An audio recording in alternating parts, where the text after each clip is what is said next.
What's up, everybody?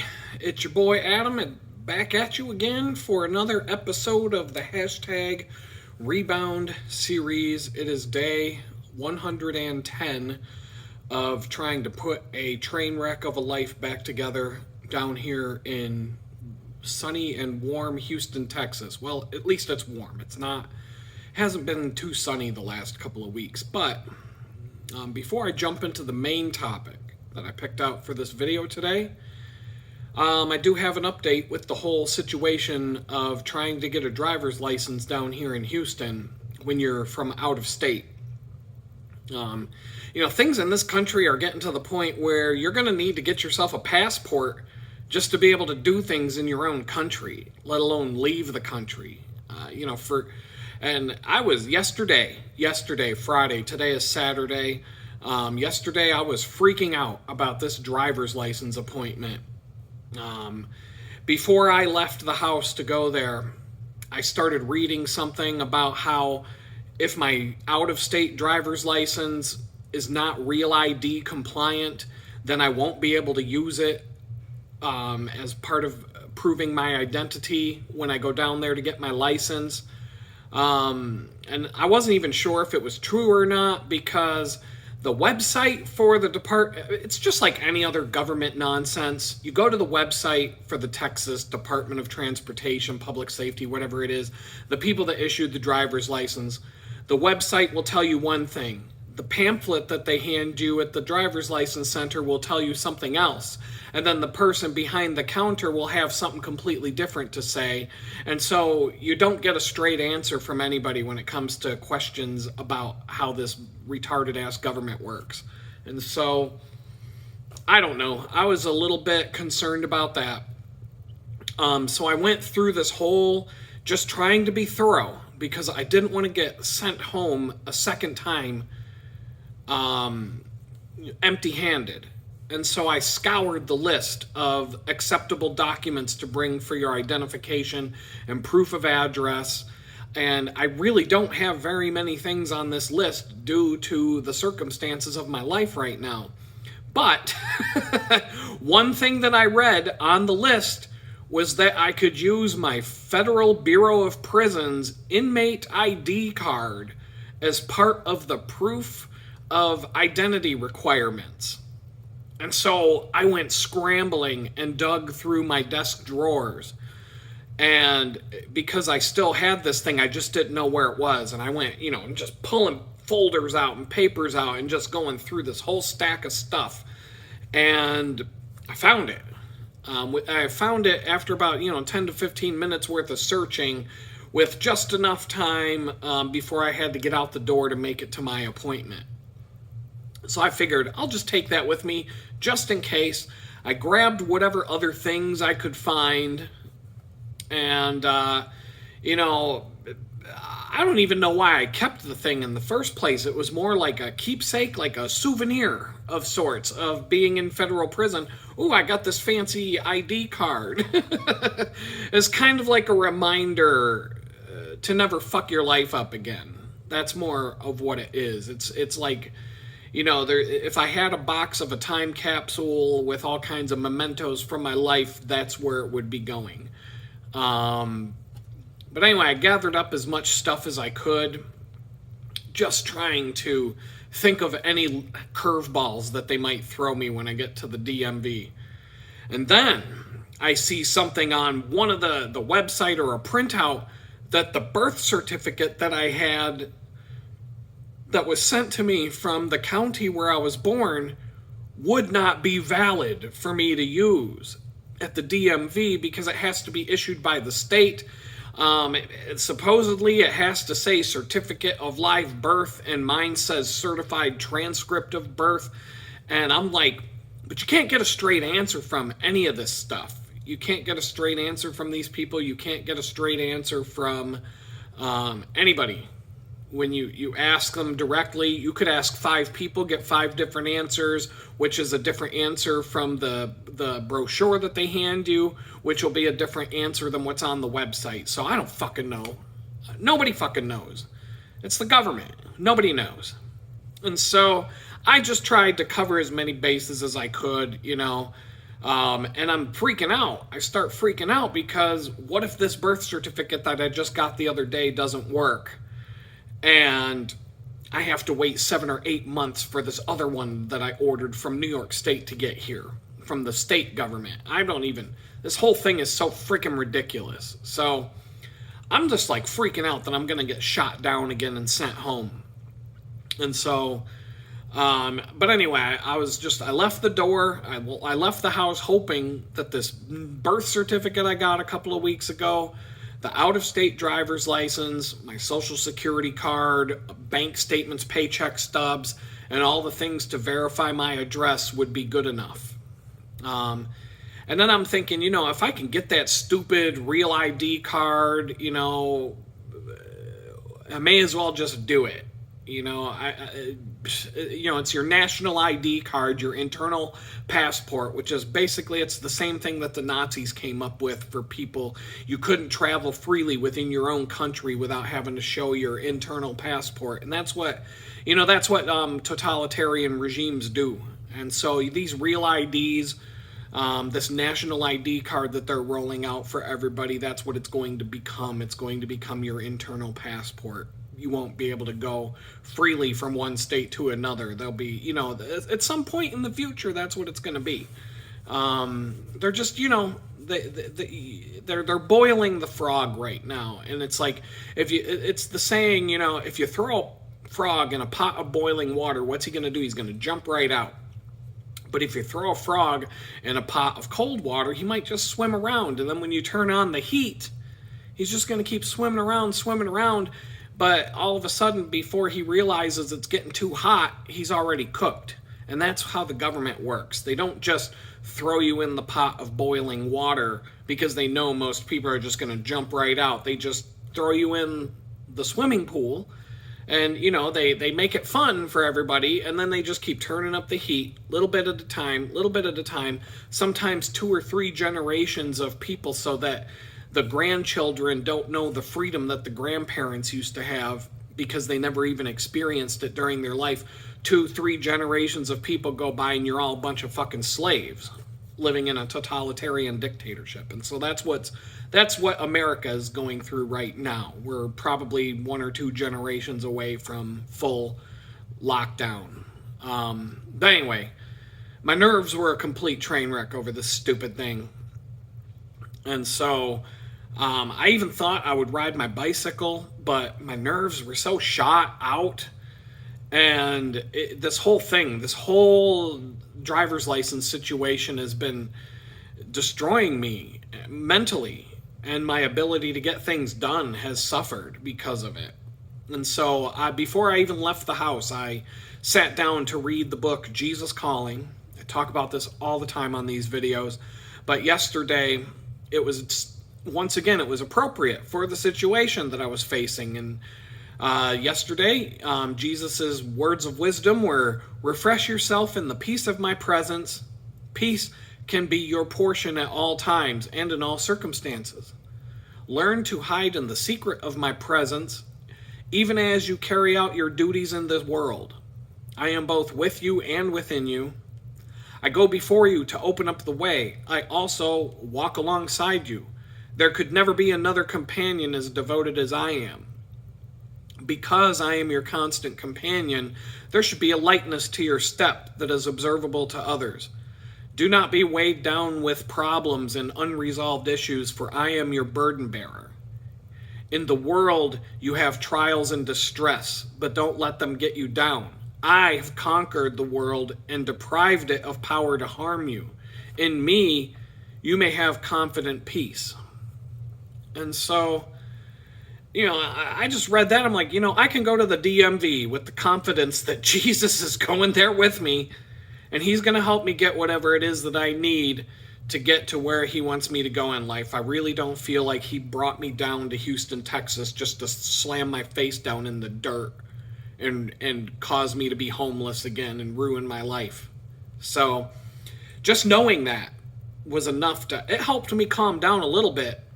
But every time there's a hassle, if I get sent home again, empty-handed, it's going to be another month before I can go back and do it again. And so I was really, really hoping that this was going to work out. And so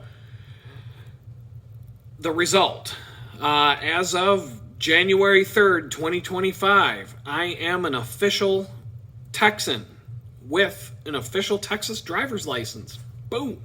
But like I said, man, I was a nervous wreck on my way to the DMV, and my best friend who drove me there, he'll verify that if you ever need to ask.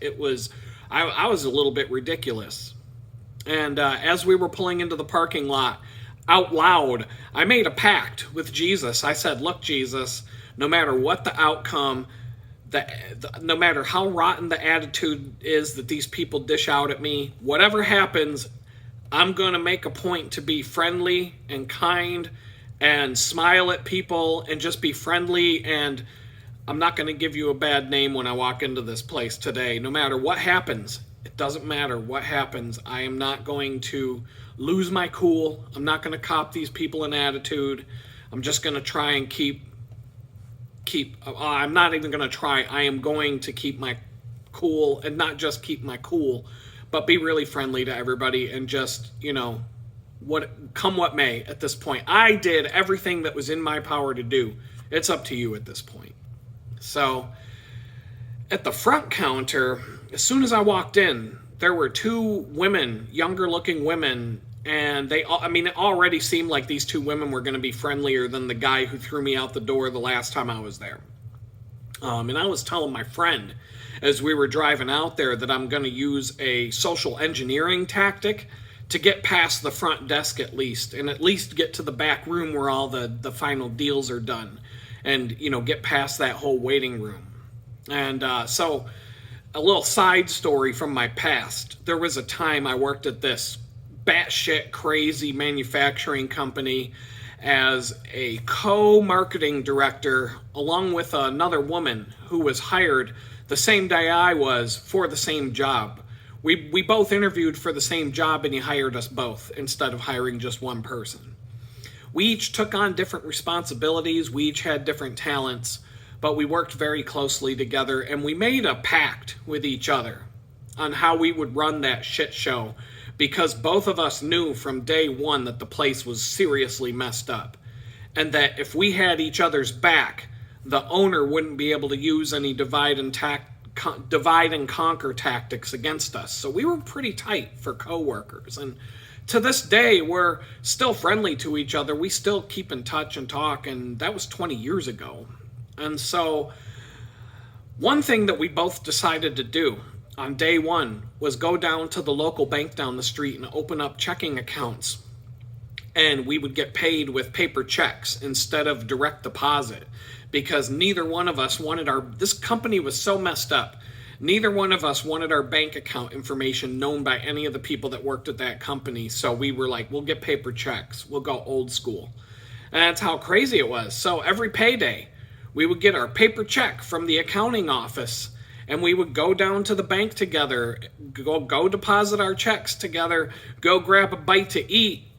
And this was a regular thing. I think we got paid every other week. I don't even know. It doesn't matter. Well, there came this one day where both of us had to fly to Puerto Rico for this company-sponsored event, and we were leaving on payday. And for me, money was tight, and I really needed to get my paycheck in the bank so that I would be able to pay for certain things while I'm in Puerto Rico. And if I couldn't do it, things were going to be extremely tight. And so I wanted to get that money deposited. And so this girl and I, we go to the bank, and she even tells me that she's kind of in a similar situation, but she has a husband, and they have joint income and credit cards, and they've got options. Like, they're not going to be hurting too bad. But my situation was tighter, and I was taking my daughter with me on this trip, who was about 7 or 8 at the time. So it was important for me to get this money deposited. So she was ahead of me in the line. And before I get called to the bank teller, she comes stomping up to me. She's all pissed off, and she starts bitching at me. Look at the date on your check, Adam. Look at it. And they're not going to let you deposit that. Can you fucking believe this? And I'm looked down to see that, yeah, indeed, the date on our paycheck is 3 days away from today, and we're going to be in Puerto Rico tonight. And so I'm freaking out. I'm like, crap. And so I just kind of smiled at her, and I'm like, just watch this. And so I got called up to the counter, and there was this cute girl in her early 20s, and she greets me. And the entire time that I'm doing the transaction, I hold eye contact with her. And I'm talking about anything that I can think of. I'm like, so how you doing today? Oh, the weather is so nice for December right now. Oh, I really needed that sunshine. And I'm locked in, eye to eye contact, never breaking that eye contact. And this is the key. Every single time that she would look down or glance down to look at the check, the deposit slip, and the ID that I handed to her, I would immediately talk to her again, being like, hey, I bet you can't wait to get out of here today, can you, with this weather that we're having? I'm like, eyes up here, not down there, eyes up here, eyes here. And so I just, I kept her eyes locked with mine, and I was kind of being a little bit flirty, but more like just, don't look at that check, don't look at the check, look at me, look at that, look right here. Don't look at the check. Look at me. Just type it in. Let me get out of here. So she hands me back my ID and a receipt for my deposit. Boom, transaction is done. Money's in the bank. And then I walked up to my friend who's still fuming about it, and I look at her and I say, look what I got. And she sees my deposit slip, and she was all like, oh, hell no. And she goes stomping right up to the counter, skipping the line. And she gets really curt with one of the tellers. She's like, I need to speak to the manager. You just told me that I can't deposit this check, but my coworker right over there just deposited his. And I'm like, what the fuck? Don't you dare throw me under the bus like that. What are you doing? And I got a little bit nervous about this for a minute. She has this conversation with the manager or whatever, and she's like in this little powwow, angry face going back and forth, and I couldn't really hear the words, but I could see where this was going. She comes stomping back at me. She's like, you bastard. She was like laughing, but she was pissed off, but she was also laughing at me because, we were friends. And the manager, she's like, the managers had just told me that your teller did something wrong and she shouldn't have deposited that check for you. But he's like, there's nothing we can do about it now. What's done is done. And I'm like, yeah, that's right. What's done is done. Now let's get out of here before they change their mind. And I was a little bit nervous on the flight down to Puerto Rico and our first night in the hotel. But I was able to verify the next morning when I woke up that the funds were deposited and the check had already cleared and the funds were available. So I was good to go. Woke up on the beach in San Juan. Our hotel room had a sliding glass door that opened up directly to the sand with a pile of beach towels stacked up on the rail, and the beach was right there. So everything worked out in the end. But my daughter and I, we had a great time going all over the island of Puerto Rico that weekend and that week. But the point of the story and the reason why I told that is I did the exact same thing at the DMV yesterday. When I got called up to the gauntlet, to the desk, the gatekeeper, it was this, it was like some young girl, and I'd already seen them kick a few people out before me while I was waiting in line when they handed the documents over. So I got chosen by the better looking of the two women, and every time she would look down at my birth certificate or look at something else that I was handing her, I would just be like, up here, eye contact. Boy, I really love it here in Texas. Oh, the weather is so great. Oh, it's so much colder up in New York where I came from right now. It's like 16 degrees up in New York right now. I love Texas. Look, eyes on me. Don't look down. Look, eyes here. And so, she just hands me this slip of paper and sends me on my way. But I asked her, I said, can I get one of those real ID cards? And she told me that you cannot get a driver's license now in Texas that's not a real ID card. That's the only driver's license you can get now. And so that kind of clued me in. as to why I had such an easy time in New York State versus Texas when it came to my documentation. I think they're much more strict about these things with that real ID, national ID card bullshit than they were at the state level when it came to this stuff. And I think that's part of the reason why I was able to walk into the DMV at New York and get myself a card and, you know, walk right out the door without any problems. And here in Texas, it was a whole different story. And so, like when I got my New York license, there was an option to get that real ID, but you didn't have to, and it cost more money. And I was like, nah, I'm good. I don't need it. I wasn't planning on flying anywhere. I don't even have a fucking car. Where am I going? I was walking everywhere. But anyway, I feel like that is why they greased the skids and let me go right through when it came to New York, and that might be why it was a little bit harder down here in Texas. So keep that in mind if any of you need to get a driver's license updated, or you know, if you're moving to another state, you might end up going through the same kind of bullshit that I did. Just because they're getting stricter with this real ID nonsense. You basically have to prove that you're an American citizen along with proving who you are and all the other things that go with getting a driver's license. So I got past the front desk, and she actually did ask me for more identification as I kept handing her things. I gave her my social security card, and she's like, well, I still need one more thing. And I'm like, oh, come on. So I reached into my folder and I pulled out my Federal Bureau of Prisons inmate ID card, and I smiled at her and I gave her a little wink as I handed it over to her, and I'm like, well, I do have one of these, but I'd rather not say what it is out loud, if you know what I mean. And she kind of looks back, she looks down at it, and she looks back up at me with this smirk on her face, and she's like, yeah, I understand, sir. I mean, she's kind of giving me that look that the women give who, you know, the ones who fall in love with the bad boys. And, you know, she just saw my official ID card from the Bad Boys Club. So now I've been completely verified in her eyes, if you know what I mean. I'm an official bad boy now. So, you know, who knows? So anyway, I have to sit there and wait until this number gets called on a slip of paper, and I get called to this back room where the deal is actually done.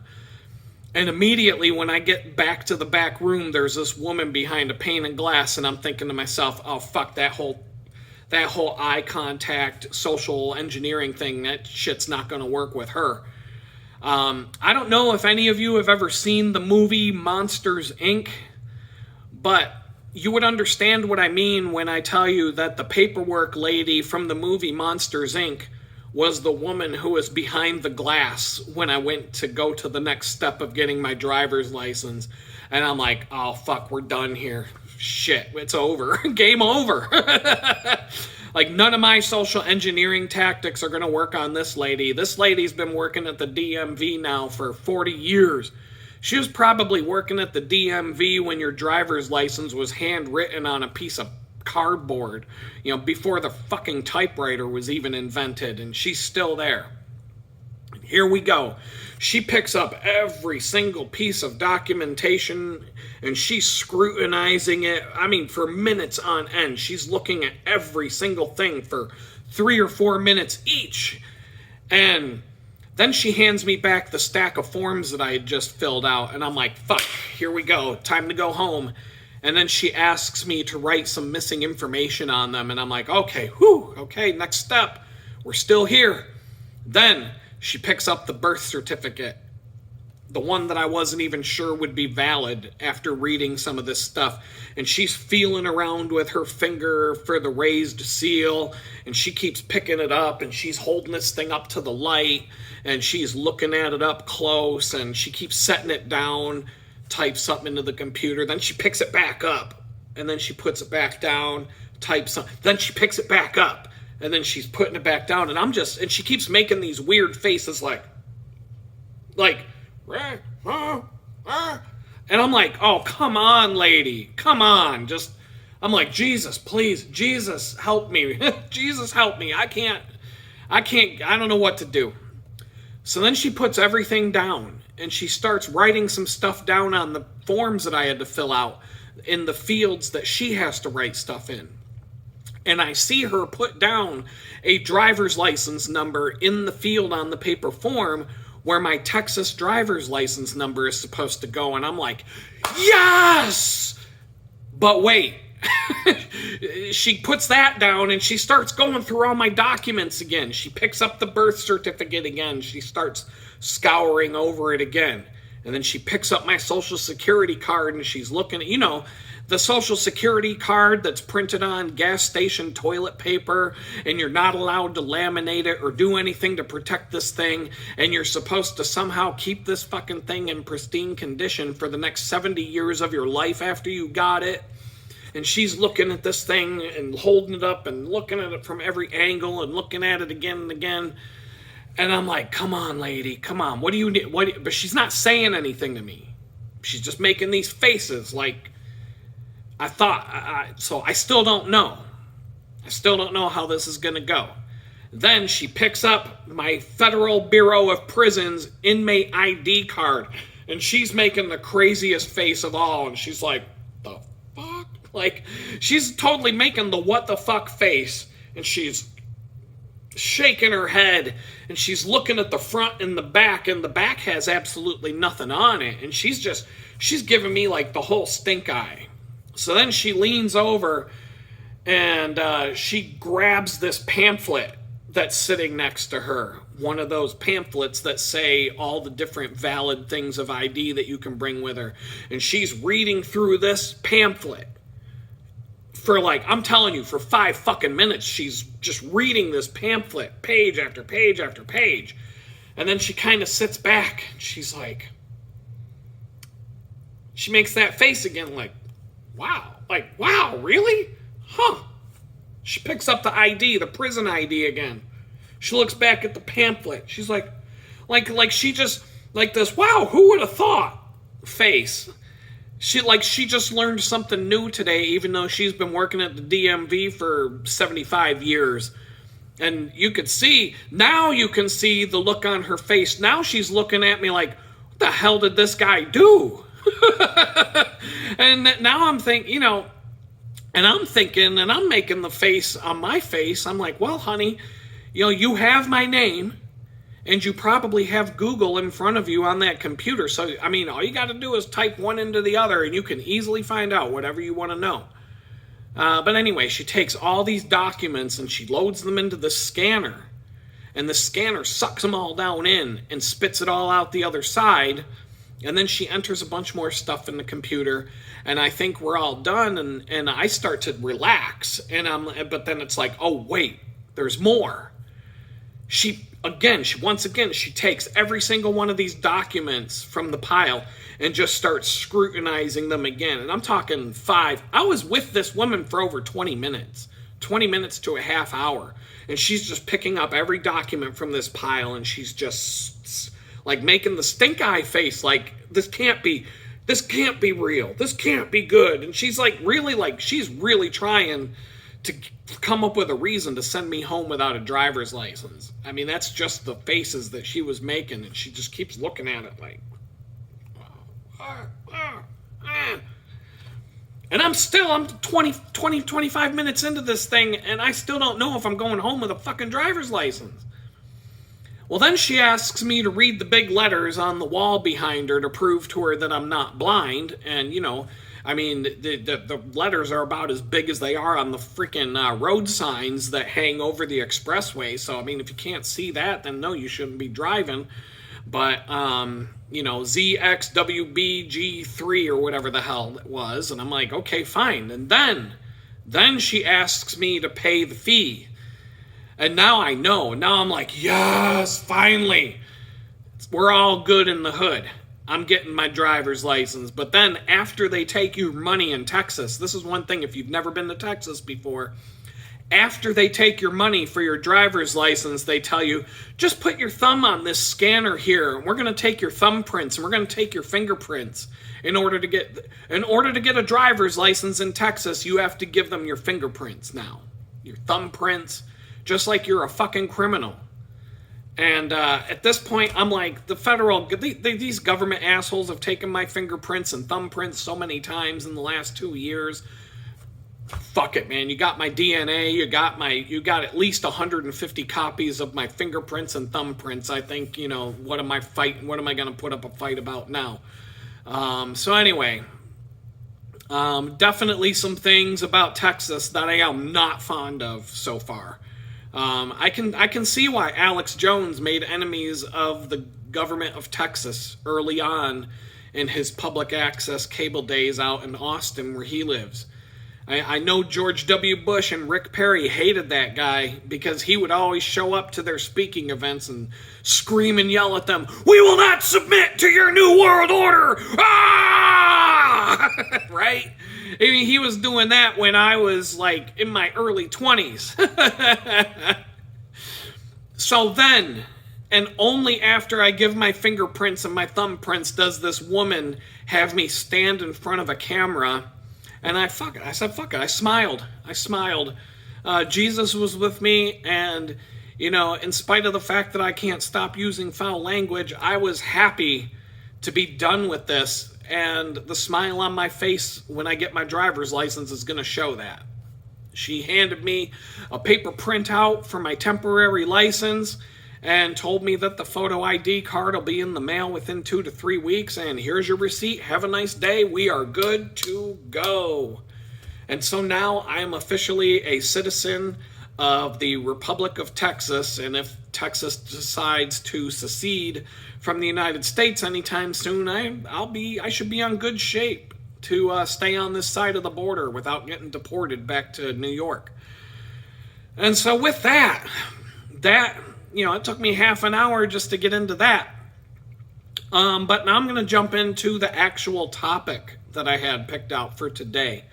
And now that I'm taking a few days between these videos, this is why I'm able to go on for up to 2 hours or more on these videos, because I'm able to just kind of think things through and put some thoughts and some stories together. And, so as the song goes, I would walk 500 miles and I would walk 500 more just to be a man who walked 1,000 miles to walk 1,000 more. Ba-da-ba, ba-da-bum, ba-da-bum, ba-bum, bum, bum, or however. I hated that song, so however the hell it goes, I've always, anytime that song would come on, I will turn the music off. I hate that song. But it's appropriate for last year, because after walking 526 miles in 2024, I finally said fuck it and rode the remaining 478 miles on my bicycle, which was a hell of a lot faster. And so I walked 526 miles according to Strava from May 1st through October 2nd. I didn't go on any other walks after October 2nd, and prior to October 2nd, the only things I recorded in my Strava app were walking. So it kind of made the split easy to add up and figure out. The 526 miles walking were all the miles I walked while I was homeless in Jamestown, along with maybe 10 to 20 miles of going on some walks with my friend after I got here in Texas. And the first day on the job, I walked to the bakery instead of riding my bike because I didn't have time to put the bike together yet. And so from October 4th through December 30th, I rode my bicycle 478 miles. And that was just the miles from bicycling back and forth to the bakery since I started that job. And so it's kind of synchronistic for me. But I looked at my annual readout from this app called Strava that I use to track all of my outdoor adventures and activities, anything that a GPS would be useful for. And I found out that I traveled under my own power 1,004 miles in 2024. And that doesn't count January, February, and March when I was at Danbury Federal Prison. I probably walked 5 to 10 miles a day around that track outside, and the Stairmaster and the spinning classes, and all I did was work out at that prison for 3-4 months while I was there.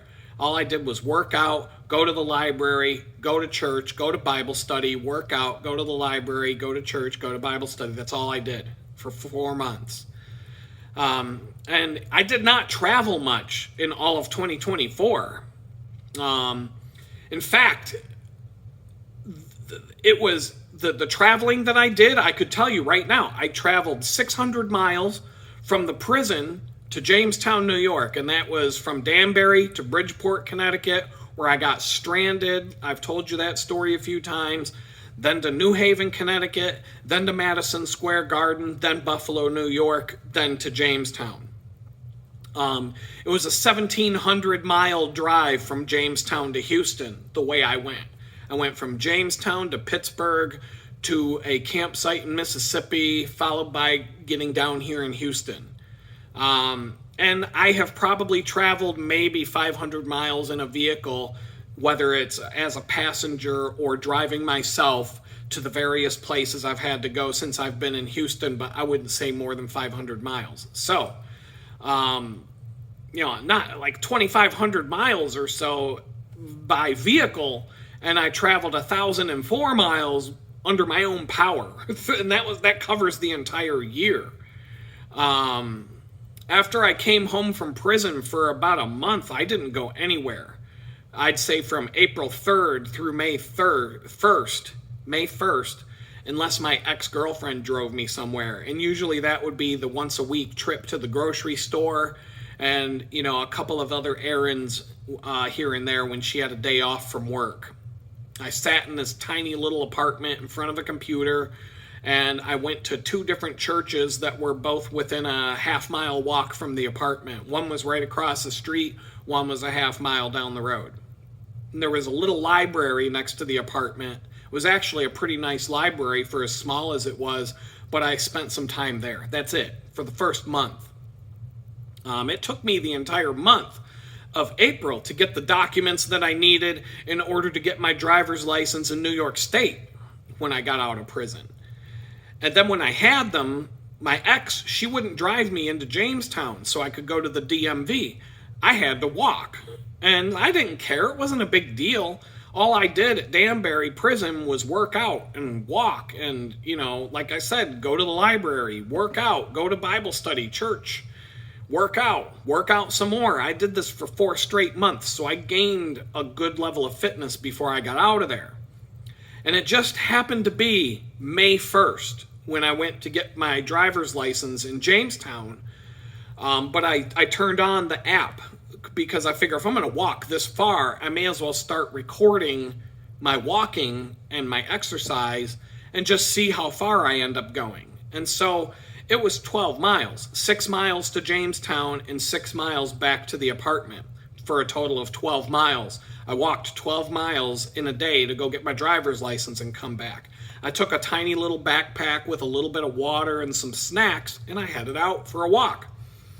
And because I had gotten a level of fitness, the 4 months in federal prison, I was moving at a good clip and I had good energy. And I felt really good until around the 9-mile mark. And then, Jamestown is a little bit hilly, and it was a bright, sunny, hot day in May. But the 9 miles, I felt great. But the last 3 miles were like torture. I hit that. It's called hitting the wall. And when you're an endurance athlete, it's something that you will deal with if you do any kind of endurance athletics, where you're not trying to sprint all out or go as hard as you can, but you're just trying to sustain a level of a pace over a long ass period of time. And so I walked 9 miles with no problem at all, had tons of energy, felt great. All of a sudden, boom! It's like lights out, bitch. That's it. When your glycogen, when your body runs out of energy and it starts eating itself, that it hits you. They call it the wall for a reason, because it's like slamming into a brick wall when it happens. It happens almost instantaneously. And I had 3 miles left to walk that day, and it was torture. I think it took me longer to walk the last 3 miles that day than the first 6 miles took me when I left that morning. But in either case, I was home early in the afternoon. I sat down to watch some TV and I fell asleep in a chair. And so, of course, when the ex came home to see me sitting there sleeping in a chair, you know, she copped me all this fucking attitude like I'm just a piece of shit, lazy asshole for sleeping all day, but whatever. I bet that bitch never walked 12 miles in a single day her entire life. You know, don't tell me that I'm a lazy piece of shit when I walked 12 miles so I could get my driver's license so that I could go get a fucking job. But I felt pretty good. It took a couple of days to recover from that walk. It certainly did a number on me. But there was this nice quiet park, and it was about a 20-minute walk from the apartment. And I would just go on walks, and I would walk down there and just chill. Whenever the two of us started fighting, and I needed to get the hell away from her, and I would record those walks on Strava. And I thought that I would just get in the habit of tracking my outdoor activities again. So every time I would go on this walk down to this park, I would track it with the app, and they had a frisbee golf course down there. I thought maybe I'd go play some frisbee golf, maybe go get a couple of discs when I was at Target or something, but that didn't happen because on May 17th, I was homeless. And so my homeless journey began with a 6-mile walk to Jamestown carrying a 50-pound backpack on my back. And from there, I recorded everywhere I walked with Strava by just letting the app run all day, and it would just record everywhere I had to walk. So I would have, and I was just curious, I wanted to have some sort of record of how many miles I was walking. I told you that just to walk to Walmart and back was a 5-mile walk from the homeless shelter to Walmart and then turn around and walk back. It was like a 3.5 hours of walking just to go down there and come back. 74 days after I became homeless, on July 13th, these brand new boots that I had just bought before the FBI plowed into my house with a tank. The boots weren't even a month old at that point. They were brand new. And they were still brand new when I came home from prison. These boots completely disintegrated after walking 284 miles on pavement, to the point that the rubber sole was completely worn off and peeling away. If you go back through the videos that I've posted, I shot a video the day I bought some new boots at Walmart and showed you how sad the boots were that I was peeling off my feet. And ironically, throughout 2024, I've walked another 242 miles in those brand new heavy steel toe boots with the non-slip soles from Walmart that everybody told me were such a bad buy. And these boots are in great shape still. They're called Herman Survivors, I think. I would totally endorse this brand. They were like $80.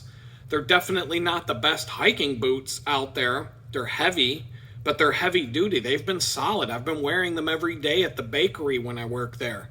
There was one day where I tried to wear a pair of sneakers that I bought, and I was sliding around on the floor like I was on an ice rink from all the grease and butter and stuff that hits the floor. And I was like, nope, I'm going right back to the boots.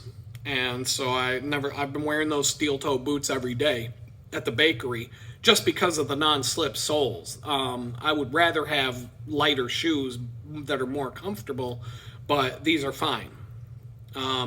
But in spite of all that, I came home from prison in better shape than I am right now, in spite of the fact that I've walked and rode a bicycle a combined total of 1,004 miles since I came home. I was living on food stamps where I couldn't even buy healthy groceries for 4 months up in Jamestown because I was at a homeless shelter and I couldn't store any food anywhere. So I had to eat nothing but junk for 4 months. And now I'm working at a bakery that makes cookies, and these cookies are 1,000 calories a piece, and I'm allowed to take them home with me. And so, yeah, it doesn't matter what I do. This shit is not helping me at all. I'm in worse shape now after the 1,004 miles than I was before I walked mile 1. The whole time I was in Danbury prison, I took spinning classes. Yeah, it's one of those club-fed joints that you hear about. It definitely... I've told you about it. Go watch another video if you want to hear more stories about that place. But I was playing pickleball. I climbed the CN Tower over and over again on the Stairmaster, all 144 flights, which happened to be 1776 steps. And I got my time that it took to do those 1,776 steps from about an hour and 15 minutes down to 30 minutes by the time I left Danbury. So in the 3 months that I started doing the Stairmaster, to climb 144 flights of stairs, it started out about an hour, 15 minutes. And by the time I left, a couple of days before I left, I was doing it in like 29 minutes. So when I hopped on my bicycle again, I was prepared for it. I didn't feel out of place at all, and I didn't feel out of shape. But like I said, I've powered myself along to the tune of 1,004 miles last year. And I'm not in horrible shape in spite of the fact that I've gained about 18 to 25 pounds since I got out of prison. And that just depends on the day that I weigh in. It keeps going up and down and up and down and up and down within this range. Since I got to Texas and I have a scale now that I can weigh in every day, you know, I gained about 20 pounds after being homeless. And since I got here in Texas, it just kind of goes up and down, 5 pounds up, 10 pounds down, 5 pounds up, 3 pounds up, 2 pounds down. It just kind of stays in the same range. So I've been I'm about 220. I got out of prison at 200 pounds, and now I've been hanging out at about 200, sometimes 225, sometimes 215, but it just kind of hangs at about 200, and I can't... To say that I can't do anything about it would be the obvious reason is because I'm eating cookies that are 1,000 calories a piece and eating like shit. And so it really doesn't matter. The exercise keeps me stable, keeps me from becoming a 250 pound or 300 pound idiot. But I would have to be riding my bicycle like 30 miles a day to start losing weight, unless I can cut this bakery out of my life and just go find a job that is like nothing but working out all day and not eating giant cookies would probably bring me right back down to 200 in the blink of an eye. But right now, I would say stress. Stress is the biggest factor here, aside from the bad eating. You know, with the amount of exercise that I'm still getting, there's really no other reason for gaining the weight and not being able to lose it. And I'm way more stressed out right now than I was in Danbury Federal Prison. My 4 months at Danbury, I lost 40 pounds in 4 months at Danbury. But I had gained more than 30 to 40 pounds in the months leading up to being transferred there during the, 19, 18, 17, it was like 15, 16 months of being incarcerated before I was transferred to Danbury. And in that time, I gained about 40 pounds. I lost a little bit of it before I went to Danbury, but most of the weight loss was at Danbury. And Danbury was a lot less stressful than the crazy-ass jails that I was in leading up to that. And I think that the reduction of stress was, aside from the fact that there was a gym and a track outside and there was just nothing but, you could basically spend your whole day working out, and it's not like you have any responsibilities when you're in prison. You know what I'm saying? So I had nothing else to do. And between those two things, the weight was just melting off fast. And so getting to the point, 49 minutes into the video, here it's we're 4 days into the new year. And I'm not big on New Year's resolutions. And I don't really make New Year's resolutions. I've never been someone who does that. But this whole 1,004 miles last year reminds me, the last time I made a New Year's resolution was at the end of 2013, because be blunt, I was a fat piece of shit at the end of 2013. Kind of similar to the kind of similar situation in some ways. I was in a really stressful long-term relationship that was just about to end at the end of 2013. Just about to end, to the point where I'm looking at myself and I'm like, man, if I got to go back out on the dating market, I'm not going to be, girls aren't going to be swiping. Do you swipe right when you like somebody? Whichever direction you swipe the Tinder app, girls aren't going to be swiping right for this guy unless I lose about 30 to 40 pounds. It's just the way I'm going to have to use some old pictures. I'm going to have to do what the girls do and like hold the camera up in the air and only show my face and like do all the little tricks that the girls do when the girls are fat to make themselves look better on the dating app. That's what I was going to have to actually lose the weight. But like I said, I was in a long-term relationship. It was stressful. It was just about over. And I was in really good shape when that relationship began, but stress is the big one. Stress is huge when it comes to weight gain.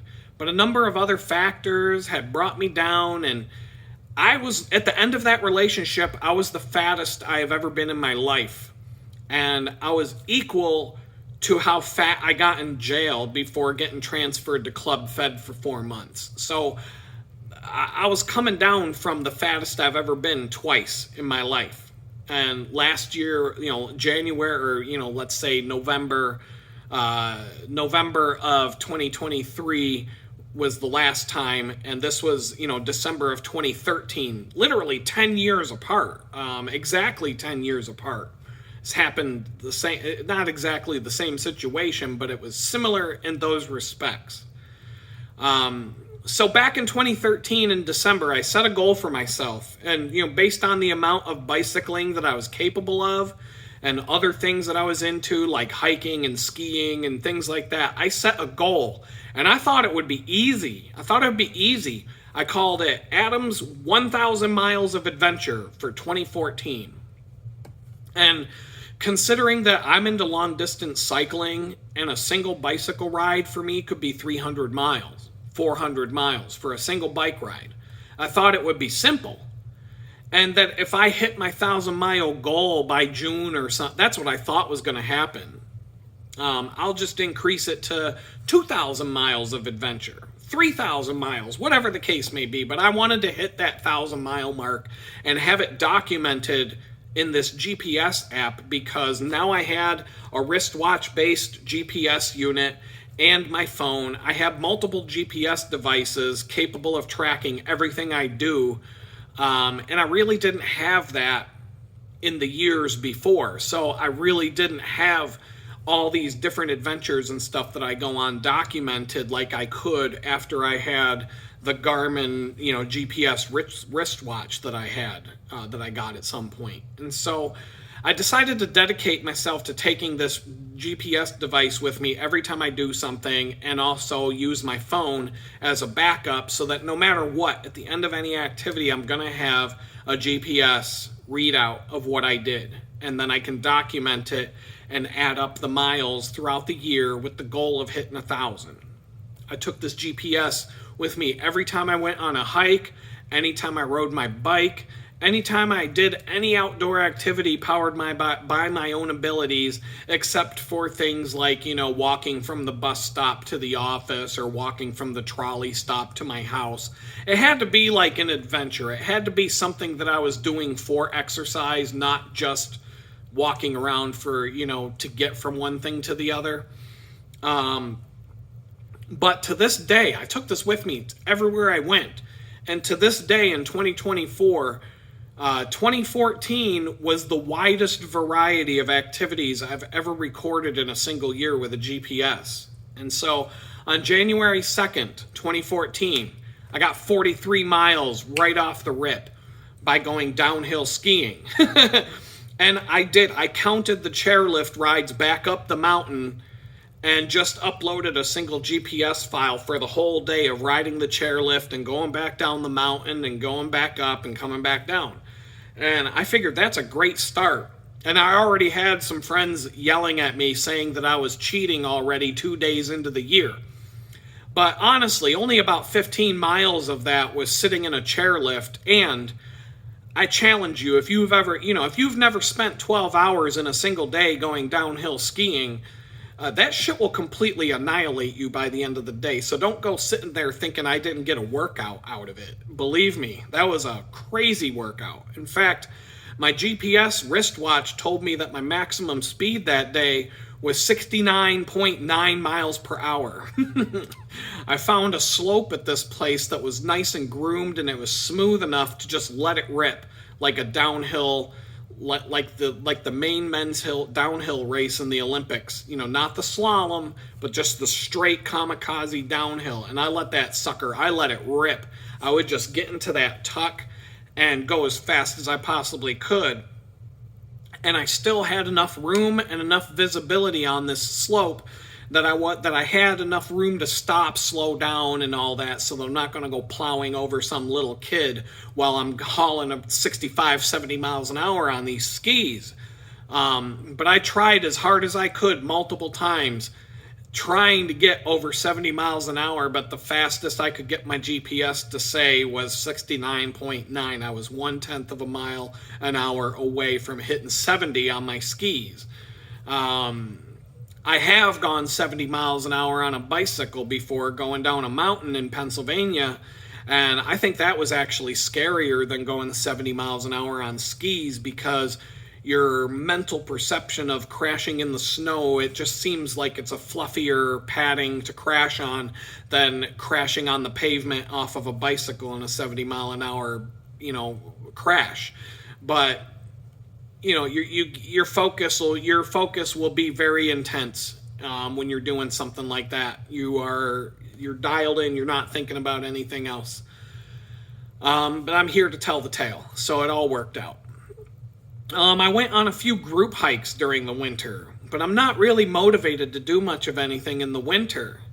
I didn't really have much time to ski or money for it, because I also lost my job at the beginning of February. I lost my job like 2 days after I broke up with the girl. It was just a double whammy. Boom, boom. You're broke and single. Perfect. And big fat piece of shit. You got it all. You're going to have a great time this summer. But since I was unemployed and we did get this gigantic snowstorm across the whole region of Pittsburgh, this huge dump of snow, I was able to go cross-country skiing on one of the bicycle trails outside the city of Pittsburgh. It's called the Montour Trail, if you're familiar with the area. And I went cross-country skiing one day down the Montour Trail, and while everybody else was at work with their crappy jobs. And it was pretty fun. And it's rare that Pittsburgh gets enough snow that you can go to these bicycle trails and do some cross-country skiing. And then another day in the same month in February, we had a nice 70-degree day. And I took my son, who was 5 years old at the time, on a nice 3-mile hike in a section of woods that eventually became a Pittsburgh City Park. But back then it was just random woods. It was a place called Hayes Woods. We used to go hiking back there a lot. And so, but being winter, by the end of February, I had only accumulated a grand total of 56 miles. So that 1,000-mile goal was starting to seem a little bit harder to reach. But in March, sometime in March, I got another job. And because I had some money coming in, I hit the ski slopes again, and boom, another 55 miles added to the stack just from going skiing that day. And counting the chairlift up and down the mountain, right? So, but you go skiing for 12 hours in a day, you're coming back, and you're going to be in pain for like 3 straight days. You're going to be hardly able to walk. So, that's a good workout. 55 miles, fine. Call me a cheater. I don't care. I was now at 111 miles, but I still had 889 more miles to go. But not a big deal. I know I can crank out 100 miles or more in a single day on my bicycle, and it's March. I mean, once it gets warm, I should be good to go. And so April got a little bit warmer, and I hadn't broke out the bicycle just yet. But I did go on a few short hikes with my son. I went on some hikes with my hiking pals, but at the end of April, I only accumulated another 20 miles for the month. So now I'm at 131 miles with 869 miles to go. But no big deal. I was actually planning on riding my bicycle from Pittsburgh to Washington, D.C. along this trail called the Great Allegheny Passage and the C&O Canal bike trail system. And I was going to do this on Memorial Day weekend. And this is a beautiful trail. It's one of the most popular bicycling trails in all of America. You can go from downtown Pittsburgh to the Watergate Hotel in Washington, D.C. pretty much without having to get on a road. 350 miles. So I was going to get about 350 miles from this, and now I'm going to be well on track to meet my goal after this ride. And it's Memorial Day weekend. I got plenty of time. I've done this ride so many times that I got to the point where I could do it in 2 days. But I was giving myself 4 days to make it happen, with a whole day to take the train home and then have a day to sit at home resting on Monday before having to go to work on Tuesday. I wanted to have a little bit of time just in case, something went wrong. And I was hanging out with this girl at the time, and she wanted me to stop and see her at this 3-day music festival in Cumberland, Maryland, which is exactly halfway from Pittsburgh to Washington, D.C., this really cool music festival. And I was kind of like, maybe I will, maybe I won't, because I was focused on getting the miles and getting the bike ride in. I thought maybe I would go see one night at the music festival, maybe. But really, I just wanted to make tracks and get to Washington, D.C. as fast as I could. Before that ride, there was a weekend in April where it got super warm, and a friend and I went backpacking and hiking at a place called Quebec Run, which is in the Laurel Mountain Range outside of Pittsburgh. We ended up hiking about 8 miles that weekend, and then a couple of weeks after that, it's Memorial Day weekend, and I start my 350-mile ride to Washington, D.C. But I was about maybe 70 miles into that ride, and my back wheel on my bike started to completely disintegrate. Started popping spokes. A spoke broke, and it was a fancy racing wheel that didn't have a lot of spokes, but the spokes were real thick and strong.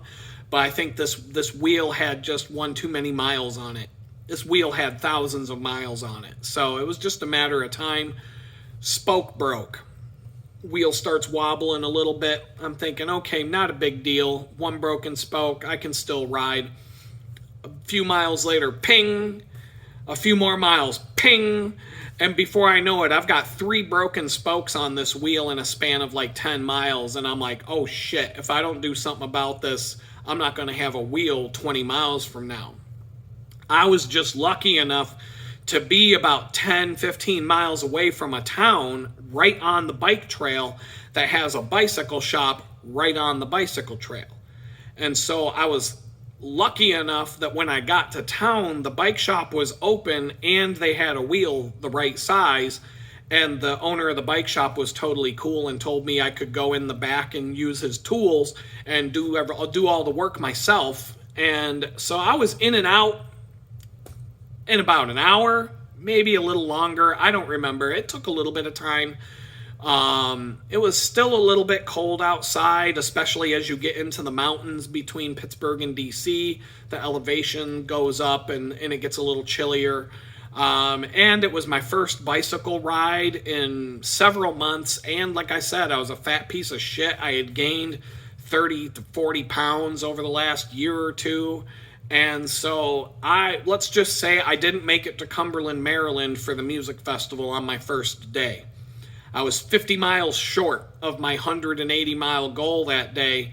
I mean, 130 miles in a single day is not bad, especially when you had to replace a broken wheel at some point during the day. I still rode my bicycle 130 miles that day. But the more I thought about it, I missed my goal. And everything from there was starting to mentally, I'm like, it's going to be a lot more difficult now because I'm 50 miles behind. That's about 5 hours worth of time when you count taking breaks and stopping to eat and all that kind of stuff on a long ride like that. My typical pace, when you count taking breaks, stopping to eat, stopping to sleep, all the different things that are into it, I'm usually moving from the time I wake up to the time I go to bed. I'm covering about 10 miles an hour. I could be riding at a pace of 15 to 20 miles an hour, but I'm going to stop and, I'm going to stop and smoke a big,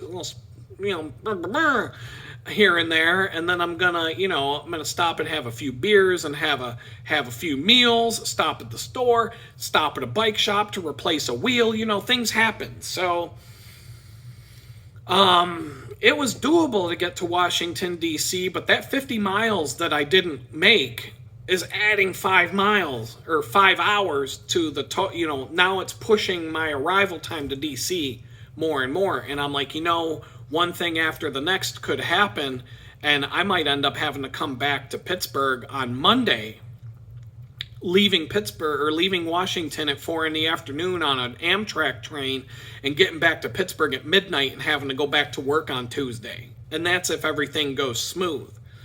And I'm starting to think, I've got this girl in Cumberland, and she's begging me to come to this multi-day music festival, and there's a tent waiting for me that's already set up, food, barbecue, there's a campfire waiting for me, among other things. And when I weighed my options, the music festival won, and I canceled my train ticket. I called Amtrak and canceled the ticket. No harm, no foul. It was still 2 days away. Didn't have to pay a cancellation fee. So I rode the extra 50 miles, and then I spent 2 days and 2 nights at this music festival instead, and I had a great time. Great time. It was about 180 miles of bicycling. And, someone in our party, after the festival was over, someone who was at the, we had a bunch of people gathered around. It was multiple tents, and we kind of had a corral of people that everybody kind of knew each other. And so someone threw my bicycle in a pickup truck, drove me back to where this person lives, about 40 miles outside of Pittsburgh, and dropped me off right at the bicycle trail junction of the Great Allegheny Passage.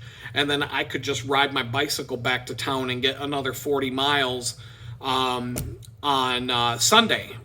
And, just ride my bike home, but not have to ride my bike the whole 180 miles back home, so that I could relax on Monday and not do anything and just chill and kind of decompress and then go to work fresh on Tuesday. So I got 210 total miles of adventure for May, and now I'm up to 341 miles for the year. And so now I only need 659 more to reach my goal, and I've got 7 months to pull this off. Well, June got even more serious. The weather became nice and warm. I started going on hikes with my friends. I started going inline skating around the city of Pittsburgh with another group of people. That I had a pair of inline speed skates. And so I did a lot of street skating around Pittsburgh, and I had a group of people that I would go and do that with. I started commuting to work by bicycle 2-3 times a week. And then there was one day where I rode my bicycle to work. Then I rode my bicycle to a hiking trail where I met my friends to go on a 5-mile hike, and then rode my bicycle home from there and got about 20-something miles in of adventure for just that one day. And then I went on some mountain bike rides with my mountain biking friends in a few of the wooded parks around Pittsburgh. And, I thought I would start going mountain biking more often, and now it's looking like it's going to be easy to crush this goal. I got a total of 167 miles for the month of June, just from all the random things I was doing. And now I'm at 508 miles. So I'm past the halfway mark, and I'm halfway through the year, and I'm 8 miles past the halfway mark. So it still seems doable at this point. And I still had some fun plans to crush more miles on the bicycle before the end of the summer, and that's where the bulk of the mileage is going to come in. for something like that. You know, you can bicycle a hell of a lot faster than you can walk. So 4th of July weekend gets here, and since my trip to DC got screwed by my broken bicycle wheel Memorial Day weekend, I decided to do it again. This time, on day one, I rode 174 miles and I got past Cumberland, Maryland on the first day. 174 miles in one day. And that was also my personal best record to this day of the largest number of miles I've ever ridden a bicycle in a single day. Up to that point, it was in the 160 range. About 160 something, 164 I think it was. So I got an extra 10 miles and banged out 174 miles in a single day. To this day, I would love to be able to say I went more than 200 in a single day. That extra 25, that extra 26 miles is a lot because you've already hit the wall by the time you get to 130 on something like that. And those last 3, 4, 5, 6, 7, that 44 miles, 25 of it going into Cumberland, Maryland is all downhill. So there was like, I got a free 25er out of that, but that was a rough day. That took a lot out of me to do that. But the very next day, I was at at a good friend's house in Harper's Ferry, West Virginia, which is another 120 miles from Cumberland. So I went 120 miles the day after I went 174. And now I'm only 60 miles from Washington, D.C.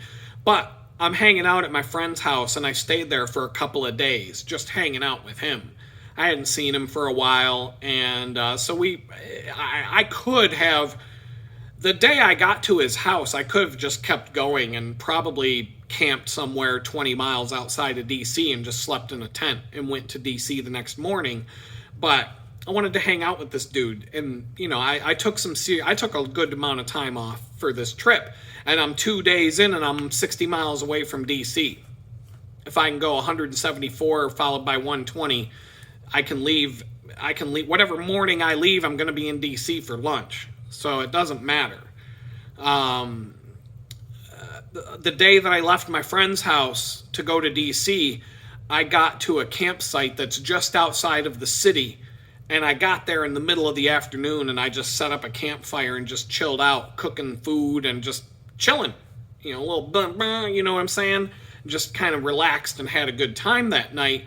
And that this guy comes in and I end up meeting this guy who... he was riding his bicycle across the country and he was on some similar quest to go. He was on a quest to complete 50 human-powered trips of over 500 miles each or something like that. And so he was on a cross-country bicycle ride that ended at the White House. And then he was just going to sell his bicycle to somebody and walk to Florida from the White House. From Washington, D.C., he was going to walk to Florida. And then from there, he was going to do something else, kayak, I don't know. And then he was going to, at some point, he was going to end up swimming the length of the Snake River in Utah or something like that. And I followed this dude, his adventures online for a number of years, and it was pretty fun to watch him, you know, and to know that I got to meet this guy randomly while I was just, you know, camping at a little campground outside of DC on the bike trail. That was a pretty cool experience just to meet someone like that night. But anyway, I got to DC, went home, racked up those miles, and I started riding my bicycle to work for the rest of the month. But this the new job that I had started out great, but all of a sudden it turned sour. It turned extremely sour. And all of a sudden this place was demanding something like 80 hours a week of my time. And they wanted more than that. And I wouldn't give it to them, but my stress level was through the roof. They were just putting me under all kinds of stress and hassle. And things were bad at this job. But with the 352-mile bike ride to D.C. and a total of 388 miles of adventure with a few bike rides and hikes, I was now up to 896 miles at the end of July, and I only had 104 left to go. I was crushing it in July. And so Now I've got 5 months to go 104 miles. So, I'm dead sure I'm going to be able to pull this off by the end of summer, and then maybe I can set my goal to be 1,500. But I'm going to hit my goal. Well, the whole month of August at this company, at this job I was working at, was the second biggest ad agency in Pittsburgh, and the whole place was in this meltdown mode. And people were fleeing this place like rats on the Titanic. I'm telling you, 6 to 10 people that I worked directly with in a group of like 10 to 20 people all walked out and quit in the span of a month. And I think 30 to 40 people out of a company of 200 total had quit. And I think that number went up to like 50 or 60 by the time they were able to put a cap on it. So more than a fourth of the company had just walked out the door because of the bad conditions at this place and how bad things were getting. Things were horrible. I was stressed out, but I was able to get a canoe trip in for a weekend. I took a friend of mine up to the Allegheny River up north, where the Allegheny Reservoir is dammed with called the Kinzoo Dam, and we canoed all the way down to this town called Tiddiyute. We spent a night camping on an island in the middle of the river. It was really secluded and really tranquil. It was a really cool experience. But my mileage total for the month of August, because it was a 40-mile canoe trip. We went down 40 miles down the river, but my whole mileage for the whole month of August was 40 miles. And so, but, it's the end of August. Okay, now it's September. My total miles for the year are at 936. I only have 64 miles to go to hit my goal. Under 100. Only 64 miles, and the best part, I've got 4 months to get these 64 miles done. I could hike that much in 4 months. Well, the job turned into a complete nightmare. And I was so completely stressed out all the time that I literally only got one afternoon of exercise for the entire month. I was driving to work every day or taking the train, and I was getting no exercise. I was just completely burned out and stressed out beyond comprehension. I got 6 miles done in the whole month of September, I mean. 6 months, or 6 miles for the month. And those 6 miles, so one thing that we did, there was a group of people at the ad agency that we all got along, and we were all pretty good friends. And so 20 of us got together, and we rented a pedaling bar to drive this thing around downtown Pittsburgh after work one night. So it's literally a row of 10 bar stools on each side of the bar, and each bar stool has a set of bicycle pedals. And then there's a sober person at the back of the bar with a steering wheel. And so we could pedal this fucking bar all over the city. And the thing came with a fucking bartender and kegs and beer taps and the whole thing. And so we have a freaking bartender handing us beers as we pedal this fucking bar around town. And of course, our dumbasses, we ended up pedaling the bar to a few regular bars. We got off the pedaling bar, went into a regular bar, came back out, pedaled our way to another bar before coming back down to the strip district where this thing is stored in some warehouse. And so I got 6 miles on a pedaling bar to add to my miles of adventure. And it counts. I was probably the only one pedaling that fucking thing because I was in good shape. I was the one who rode 174 miles in a day. So I could have pedaled. I was pedaling that bar for all 20 of us that day. So that counts. That counts. I mean, the beer didn't really help my weight loss situation that day, but I got 6 miles pedaling a bar of 20 people around town, and I'm probably sure I was the only one putting any effort into that.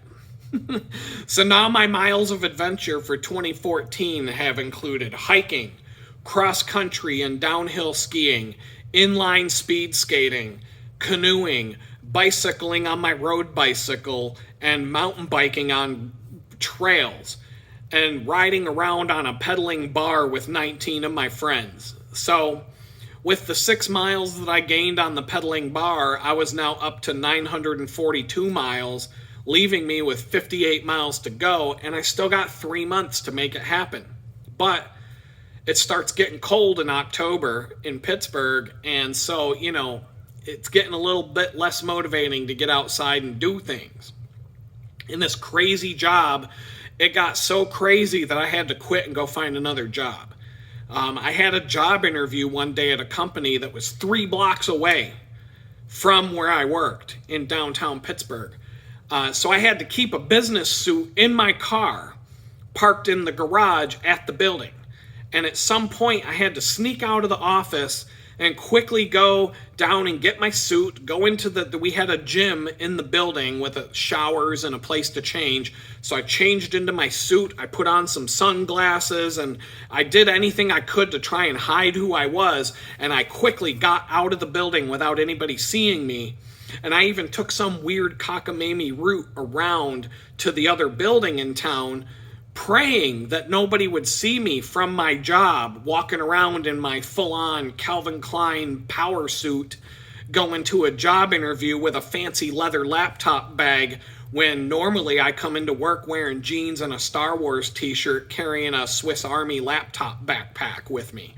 So if anybody seen me walking around town in my power suit with a fancy leather bag, they're going to know something's going on. So I tried to hide that best I could. The interview went great.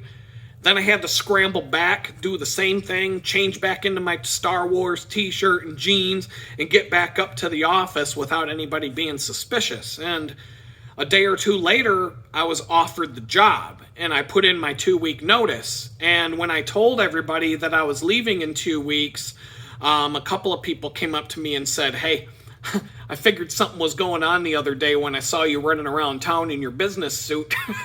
So even though I tried to hide it, someone saw me. Someone saw me walking around town in a suit and went back and told everybody else, "Hey, Adam's walking around downtown in a suit." Looks like he's going to be number 49 to quit in the span of 6 months or whatever it was. I think it was 6 weeks. They had like 50 people in a company of 200 walk out the door. It was crazy. It was just nothing but chaos. But the chaos that I was in, the chaos of October of that year with everything that happened and was going on and starting the new job and quitting the old one and everything that went with it, I got zero miles of adventure for the whole month. In fact, it was the only month out of 2014 that I did absolutely nothing. So now it's November 1st, and I'm locked at 942 miles, and I still have 58 more to go, and it's cold. But I still have 2 months to get them done. But like I said, man, November is cold, and December just gets worse, and my motivation to ride my bicycle's gone, especially with the stress of trying to perform at a new job and all the other stress in life. The sun sets earlier in the day, and you've got the daylight savings nonsense. So now it's 5 o'clock. You get out of the office, and it's already dark. But I continued to meet my friends for a hike here and there whenever I could. I met a friend once to go on a 10-mile hike through Frick Park and all over Oakland, through the University of Pittsburgh campus, and back down to the bottom of the area in this place called Panther Hollow, where we used to have some really massive, crazy-ass parties back in our college days.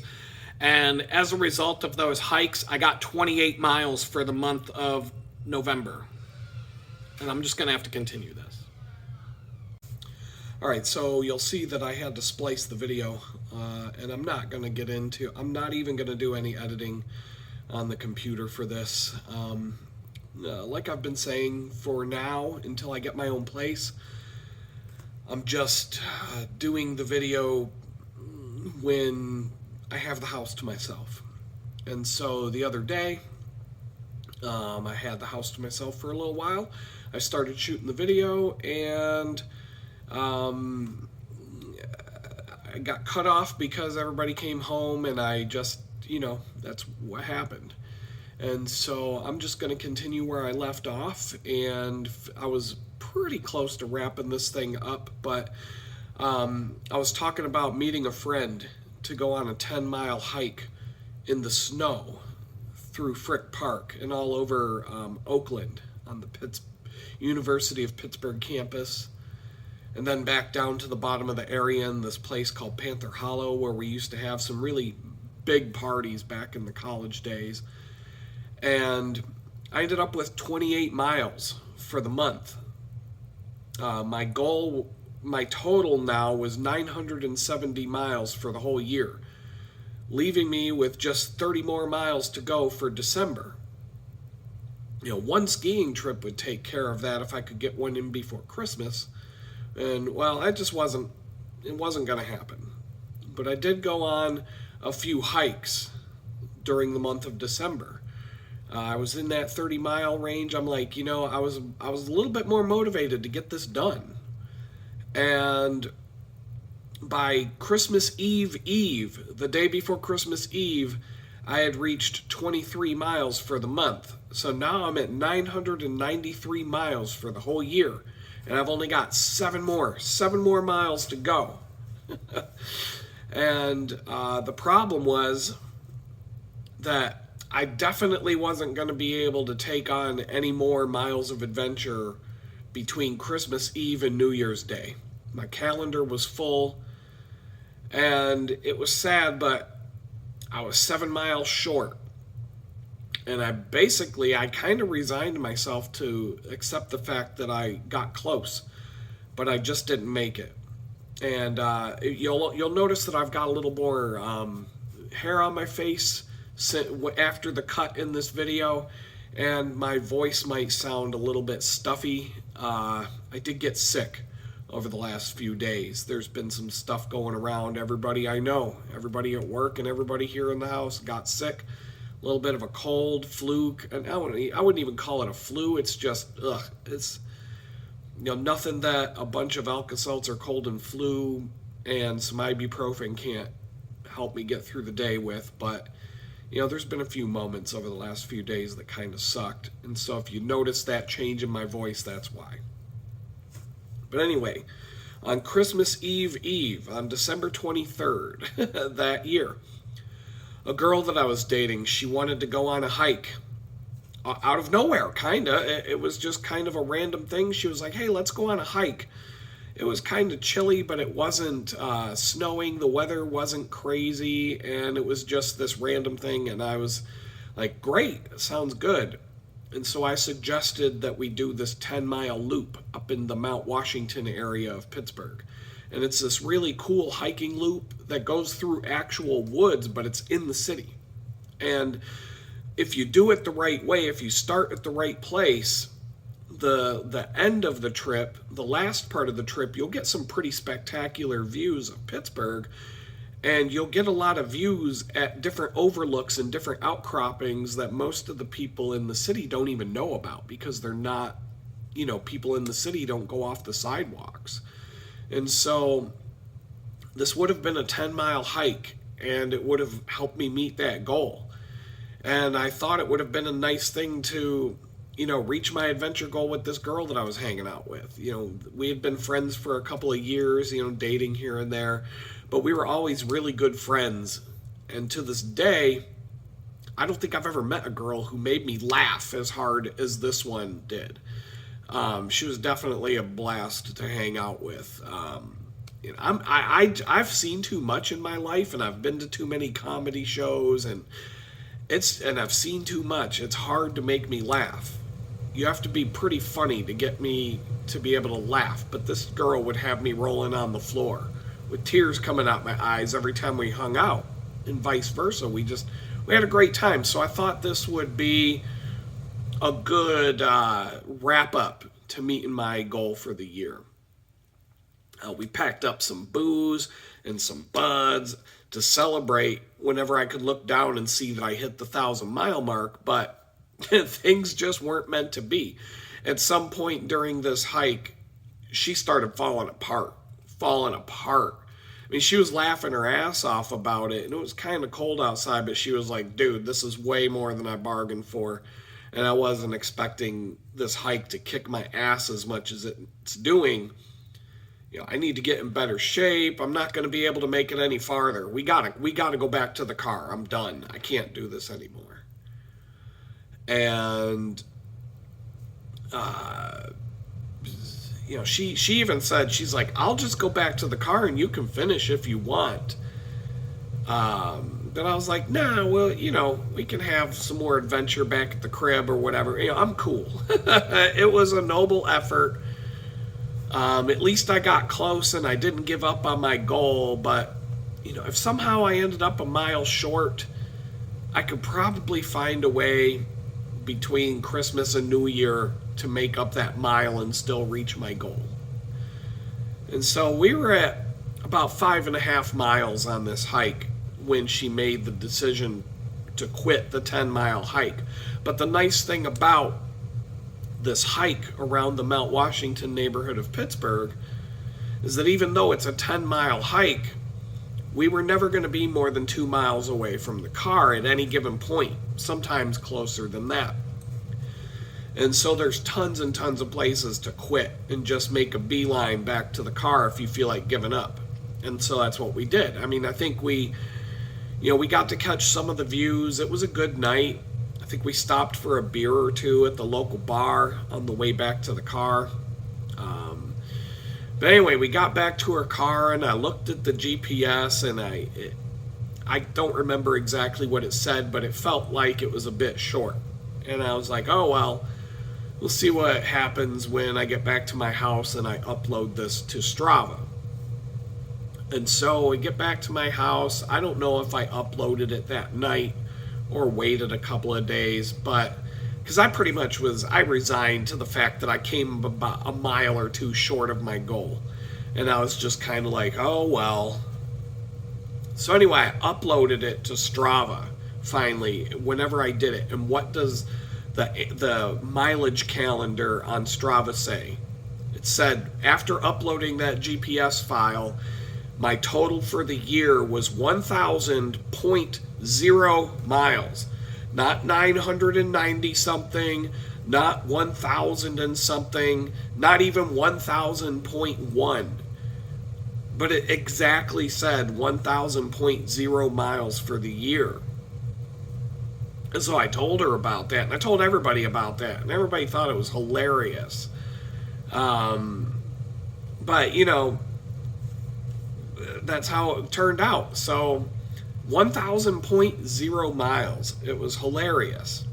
I took a screenshot of it and shared it with everybody that I knew on social media. People who knew that this was my goal for the year.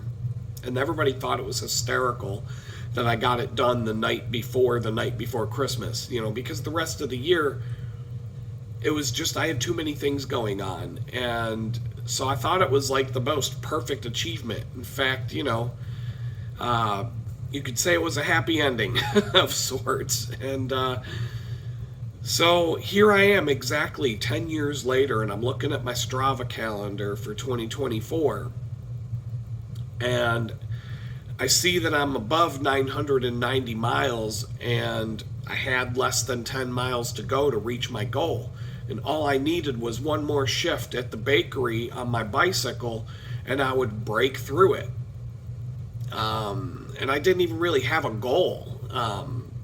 It was just at some point I could see that there was a possibility I could get 1,000 miles on Strava. Probably around the beginning of December or something like that. And so a couple of days after Christmas, I had this 9-day stretch where I wasn't working there because of the holidays and the fact that the bakery has just been dead throughout the holidays season, not busy at all. And they scheduled me to go to work on December 30th, the day before New Year's Eve. And there we go. I knew I'd get at least enough miles on that bike ride to and from to break that 1,000-mile mark.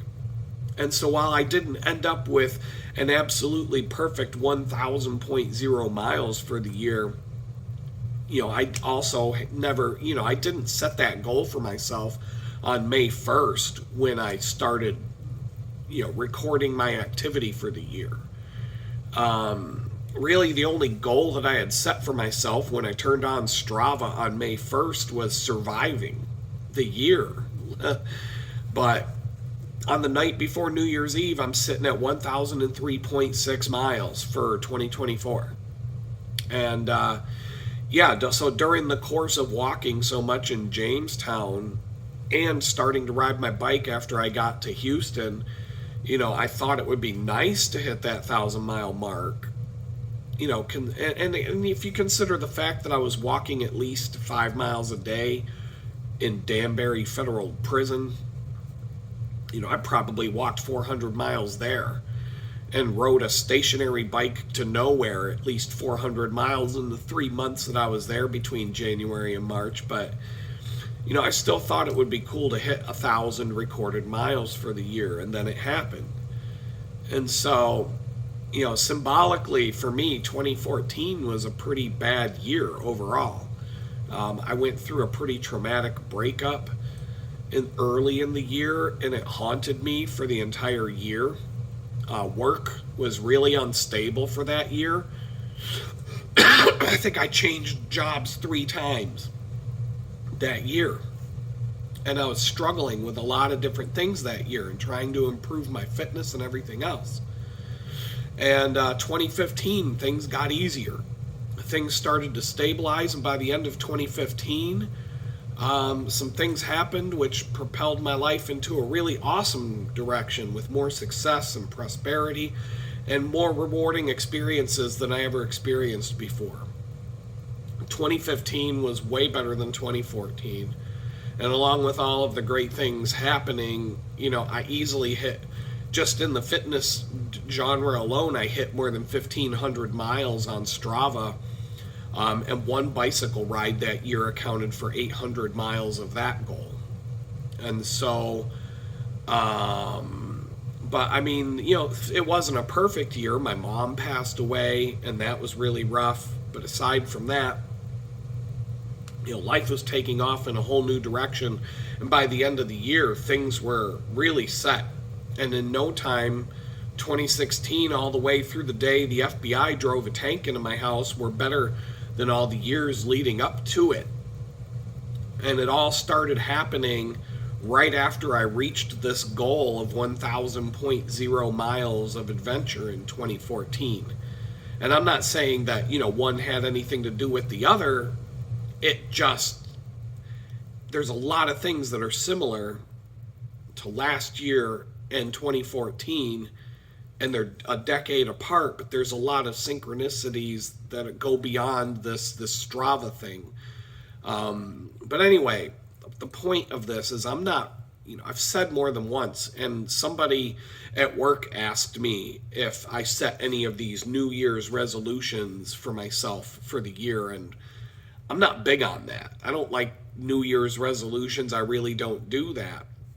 And I really haven't done that since I did that 1,000-mile of adventure thing. But I got inspired to set a goal for myself to hit 2,000 miles of adventure this year. And, I don't think in terms of variety, I'm going to be able to do much more than walk and ride my bicycle. And I don't see myself riding around on a pedaling bar in Houston anytime soon. I'm a fast cyclist, but I don't see that happening. But I just have this feeling that 2025 is going to be another one of these rebuilding years where things will keep gaining momentum, and maybe I'll hit this physical goal.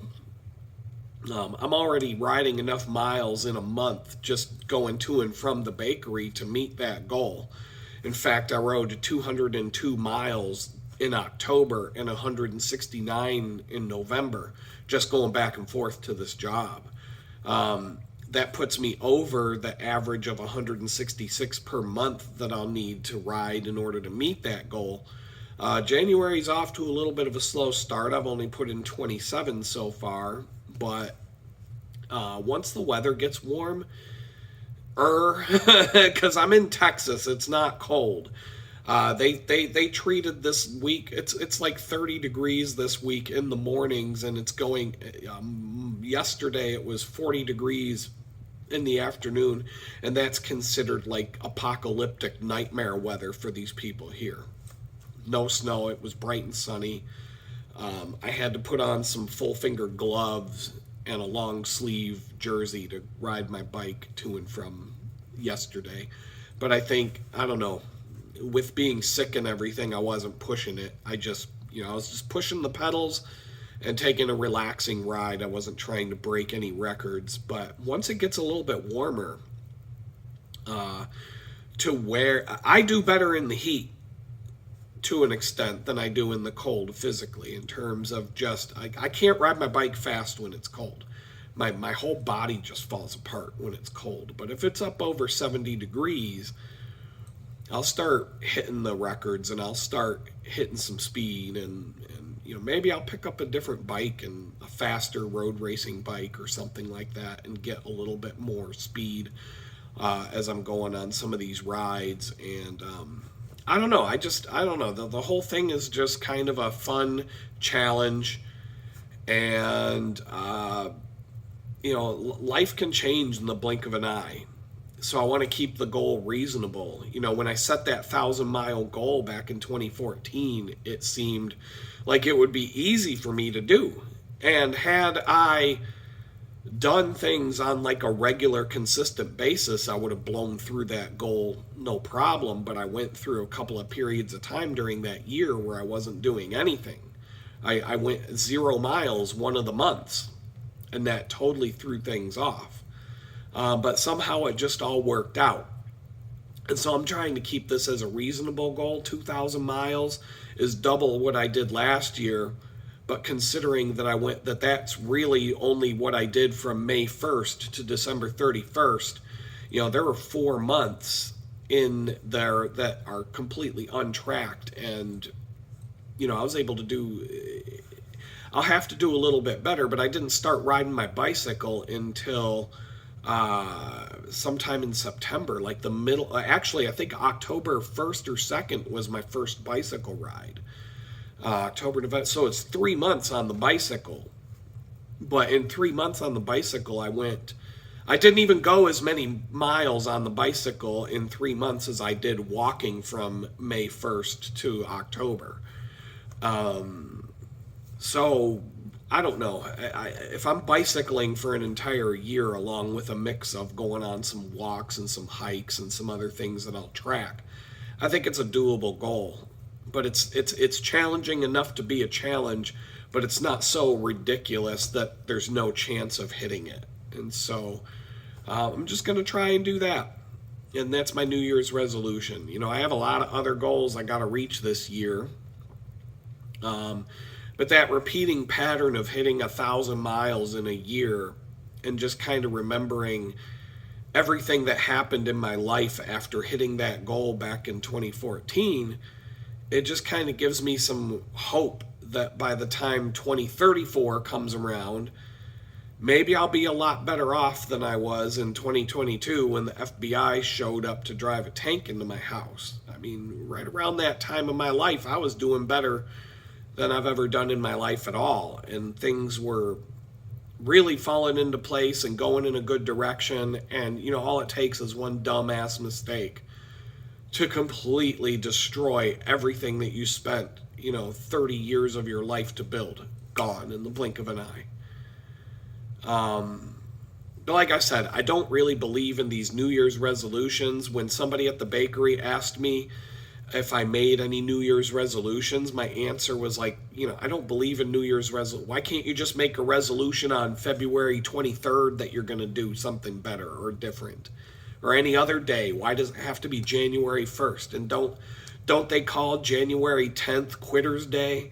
Because that's when everybody gives up on the resolution that they made on January 1st. Oh, I'm going to eat better. I'm not going to eat any more 1,000-calorie cookies this year, starting January 1st and then January 10th. Oh, you're a fucking cookie monster shoving a bunch of cookies down your... I can't do it anymore. I got to eat the cookies. I'm done. January 10th, Quitter's Day. So why do you have to make a resolution? Why not? Why it could be June 15th. It could be June 15th and you say, I'm not going to do this bad thing anymore to my body, and just start not doing it anymore. But anyway, so that's why I don't really believe in the New Year's resolutions, but I thought it would be fun to play the game with everybody and just see if I can make, the app Strava has a yearly calendar, so it makes it easy. I can just hit a link and I can see this is how many miles you've gone this year, right there, right front and center. And so just accumulate them. I'm not making any goals in terms of diet, health, any of that, just miles. Going on some adventures and racking up some miles. And that's it, under my own power. I think, like I said, the last time I made a New Year's resolution was setting a goal for 1,000 miles of adventure. And, in spite of all the challenges and everything that happened that year to throw me off, I exactly met the goal down to the decimal point. So with that story, I'm just gonna leave you guys for now until the next time. With that story, I guess I'm just gonna leave you guys for now until next time. Hopefully I'll have a place to myself pretty soon. When that day comes, I can reach my goal of having my own place, which I haven't had since August of 2022. And by then I'll be changing how I do these videos again and try to come up with a more regular schedule, even if it means that they become shorter and, more focused and all of that kind of stuff. And, I'm just trying to see some of the notes that I took. They're blocked here. But anyway, there's this guy I like on YouTube. His name is Prepper Nurse 1, and he's got this catchphrase, something like one day at a time, one step at a time, and one thing at a time, or something like that. And the way I like to put it is, whenever anybody asks me, how the hell do you ride a bicycle 174 miles in a day? My answer is always, well, you just keep moving your feet in circles and pushing the pedals up and down over and over again, and eventually you'll get there. So you might have to stop for a couple beers along the way and take a break. But, at least when you're doing 174 miles in a day, you can eat and drink whatever the hell you want. And with that, I'm just going to say until next time, peace out.